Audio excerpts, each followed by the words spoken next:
In this video, I'll show you how you can change your Roblox game icon from the Roblox website. Now first you want to head over to roblox.com, and from in here you want to click on Create. Now from in here you're going to click on Creations on the left hand side, and you should be able to see your creation.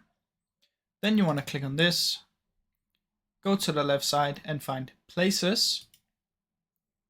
Go to your place right here. Now from in here, you'll be able to see your basic settings. You want to go to the left side, click on icon, and from in here, you'll be able to change it. Now you can do an auto-generated image, you can do the default image, or you can simply press change and upload an image of your own. Click save changes, and then it's done. It's super simple, guys. That's basically how you can do it. Now I really hope you enjoyed this video. If you did, please leave a like and subscribe, as it helps me out a ton. Thank you so much for watching.